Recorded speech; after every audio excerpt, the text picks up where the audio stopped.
Okay, we are live. So, hey, How's it going? it's good, it's good. Just a quick brief intro since I didn't do one last time. In this channel, I wanted to talk to people who are really doing their own thing on the internet and doing it their own way, on their own terms, not beholden to anyone. So this is Co-Operability, as I call it, and this is my friend Sanju, who How's it is going? a YouTube and still Twitch. I do streamer? everything. I do Twitch, everything. YouTube, all of it. The multi-streamer. I just, you have to be a part of everything. But yeah, I don't know. What do you think people should know going into this about you? I feel like they should. I feel like for me, I feel like streaming is kind of like a way of life type of thing. I'll be honest. That's become a thing, and you've known me for a while, so you've seen this. Yeah. Put a lot of time into it. Something I care about a lot. It speaks to your energy as well. Yeah, I feel like it's also been a way that I've been able to become me in general. It's a huge part of who I am. I guess that's what they should know. Yeah. Why not? So my first question for you actually is, do you feel like you're a role model to your audience? Oh, absolutely not. Yeah, You're not. No. Okay, no, even a bad role model or Oh, I mean, okay, I guess so I'm not a good role model. Okay. Let's go with that. But I'm not saying that I'm like evil. I'm not like trying to like steer them the wrong way either. Okay. I just think that I think people watching me shouldn't be trying to like emulate me. They should just be watching me to laugh. Yeah. I think that's the end of the day. That's Right. what it is, I'm sure like that's what a lot of people do it for, like, Yeah. I've had parents email me though. It's like, my kid is saying things. with bad stuff. Yeah. They're like, "Oh, he's talking like you." Yeah, I mean, So sometimes I rage on a game or something. I definitely feel like, especially after working with this like internet watchdog for the last few months, I've been like, there's influence that you can't chart, that you can't like track, and like who is a role model, who isn't, when we're all just like yelling at each other. I on think the screen. everyone has some like online. You can have influence, which if that's your question, then everyone's a role model. Yeah. But I don't think it goes as far as like, oh, that person can become like someone they see online. I don't know. That's why I see it. So I don't know. I guess like, how do you see this sort of playing out with your audience? Like, do you sort of see like, was there anything you were trying to manifest in the world, or that you see as a mission, or is it more so just like, I have my thing. If people love it too, then people love it too. Well, I'll tell you how it started off. Right, it started off like in high school. This was like a while ago, but I was just trying to. For me, it was a personal thing. I was just trying to like figure out a way to like be more social. Yeah. Because like I had friends, I had like good friends and stuff, but I feel like I couldn't express myself as much as I wanted to. So that's what streaming started off as. And I feel like the other thing, like kind of like the mission, kind of with the whole thing, like I don't know, I kind of want to bring more visibility to someone like me, I guess, online, because I feel like there's a lot of representation problems, I think, when it comes to Asian Americans online, maybe Indians, all of that. I just wanted to like be like, yo, I'm probably pretty normal dude if you really get to know me, but here I am live. So that's how it started. But now I feel like it's more just to like make someone's day better. It's that simple. But I do think that's where like the root of it was. But you say you think it's brought you closer to authenticity, which is really interesting. I would say it started off. I used to be like super high energy and stuff like online. I was just like not being myself. But then as I started getting more and more into it, I was like, oh, I actually am just who I am. Yeah. It's online. It's really fascinating to me because a lot of times, like, I'll hear that people started because of, a sense of isolation. Yeah. I guess that's a good one. I don't know if that's me, though. I'll be honest. I would say definitely, I didn't have as many friends I guess I would have wanted. Yeah. But it didn't start because of isolation specifically.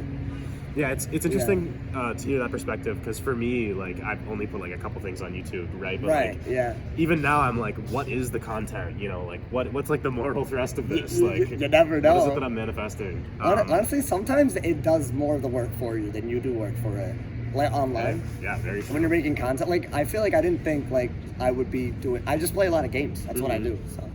But doesn't it take like pretty? Obviously, without like too specific numbers, doesn't it take pretty serious throughput to like make a living on YouTube? It depends, right? Like, so for me, I feel like are you talking about like the equipment and stuff? Like, do you have to buy it, or you're just saying, No. I just mean like the amount of output you have to have as a creator. Oh, like, to like make money. Yeah. I think when you're starting off, yes. And then when you actually make it to the point where you have a good backlog of videos, there's playing ads all the time, you have like a subscriber base maybe, it's kind of passive at that point. So I'm trying to get there. I'm not there yet, but I'm working my ass off. Word. But I feel like I'm closer to that than I was before. Yeah. So if I'm ever gonna reach that point where I can maybe be more be more like, casual with it. Mhm. Like instead of like have like a strict schedule where I do a ton of recording, ton of streaming, Right. all of that. If I ever get to that point, it could happen. Yeah. When I last asked you about like sort of the tenure, you talked about potentially becoming like a content strategist or that kind of thing. Is that still on your mind? Yeah, 100%. That's like what I wanted to, like, outside of streaming, that's what I would have wanted to do. Mhm. So it's always on my mind. Like that type of job, like just like, helping people market online, stuff like that. Yeah. It could be like like just a regular company. Mhm. Really. And it's blown up insanely. Like A lot, recently. I told you about the like video game PR company that I worked for a minute ago. Like PR stuff. Like I feel like everyone, I think everyone cares about the optics of Mhm. like what they're doing, because now there's more eyeballs on you than ever before. Yeah, it really just showed me it's So- like it's all narrative. It's all brand. Yeah. Especially like I feel like a lot of people like overscience it a little bit. Like they're like, oh, if you say it like this, they'll have to react like that. But I feel like when you do a lot of content creating, you realize that there's a lot out of your control. Yeah. So it's more of like finding the like an experimental way to like, make yourself look good, I guess, as a brand maybe. Super interesting, the out of control thing. I really want to put that in Yeah. contrast with, I guess, the amount of control that I see like social media companies exercise. Oh, yeah. And like, I don't know, it does make almost the whole like our influencers role models thing like totally moot, because it's like it doesn't matter. Like they'll exactly, just feed that's us the the thing. most toxic thing they That's can. what annoys me the Yeah. most. It's like I don't have control over how people interpret what I say. Yeah, I only have control over what I'm saying. Right. And I feel like a lot of like, I think recently it's gotten a little crazy on social media because there's a lot of censorship now. Mhm. Because people are like, yo, if you say something harmful, you'll like make the kids think this. They'll turn into like really bad people. And I Yeah. think to an extent you could like maybe indoctrinate someone if that's your goal maybe. Mhm. But I feel like sometimes you could take it too far too. So I think people have to be careful about who they're trying to like, cancel maybe. I guess cancel is the word. I don't know. I just think it could go too far sometimes. Yeah. I mean, there's Yeah. been interesting calls to relabel the cancel culture debate as more of an accountability debate. 'Cause Yeah, that 100%, is, like more 100%. what it is, like.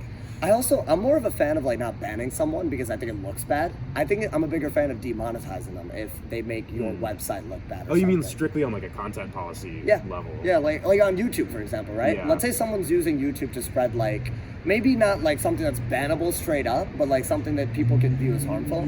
I think demonetizing them works better than deplatforming them, because then they can't make money off of it, so they're not gonna have that incentive. Well, I don't know. I just think like to put that in dialogue with like having done a bunch of like trust and security work for social media now, it's like they're still enabling those users who are being toxic. They're still giving them server share. Other users are being routed to their content. But the algorithm doesn't help you if you're not making money. That's the way I see it. Your views will go down. I don't know. That's kind of where The I'm algorithm coming doesn't from. help you if you're not making money. Tell me more. Like, let's say you're on YouTube, right? Yeah. And something gets demonetized, it won't get pushed. Yeah. So, and I think that instead of like banning them, if you ban them, right, then it looks like everyone, it galvanizes them against you when you ban them. They're like, oh, he or she, like, like, why did you ban them? They're like our boys, and it's like they're probably spreading harmful stuff. So why not, Yeah, dude. It's a really interesting like debate around content policy that's going on right now. It's a hard one. Especially like I don't know if you saw it, like Texas banned like censorship of social media entirely. Yeah, and that also might be too far. Yeah. Just gonna move this real quick. But yeah, I think we're still good. We are still good.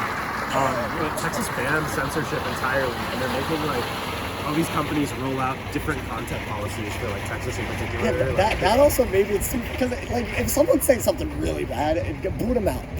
You feel me? There's definitely good examples of that. Mm-hmm. So I don't know. It's a hard one. Yeah, dude.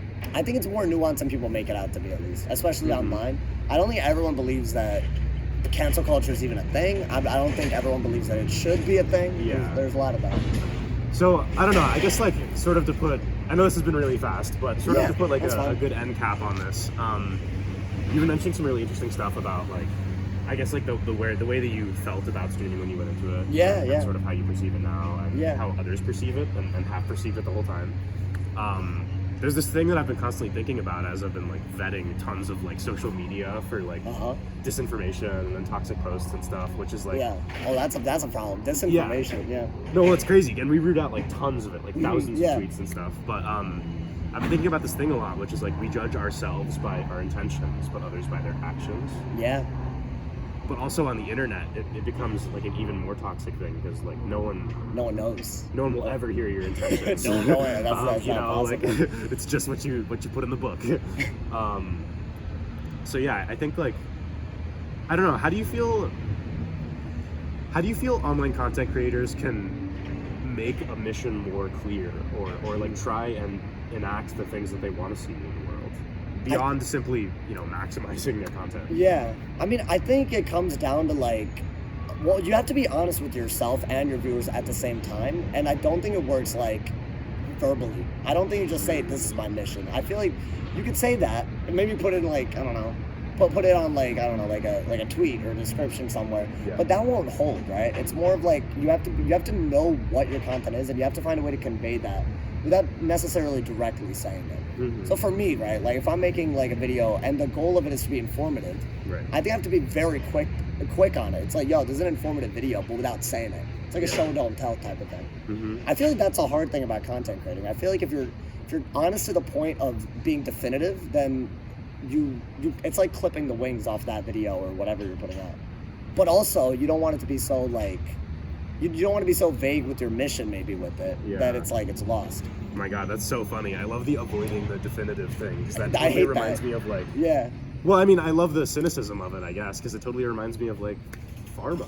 Pharma. You know, because it's like you don't ever want to like wrap the product up. You don't ever want to drop the cure, okay. right? Oh yeah, no, you that's just want to fair. drop treatments. I kind of see that. Yeah. I think I was Not coming to make that more sinister than it was. No, intended I to was be. coming from like an artistic perspective. Yeah. You know, like I feel like you don't want to limit yourself early either Yeah. with something like as big as a mission, as important as a mission. Mm-hmm. You know, so I feel like that's kind of where I'm coming from. Damn. Well, not to tie that to pharma, but let me just backpedal real quick out of Yeah, that. that's fine. But yeah, I also think like I've been really struggling with like what it is to begin to speak your mind on the internet. Yeah, Especially if yeah. that means like saying things that a lot of people don't want to hear. Maybe they just disagree with it. Yeah. Yeah. Right. That's kind of the point I was making earlier too about like there's so many spaces online where I think you're almost incentivized to just listen to what you agree with, almost, right? Yeah. And I feel like that's how a lot of these websites work, right? They want you to spend time on the website. You're not incentivized. You're required to.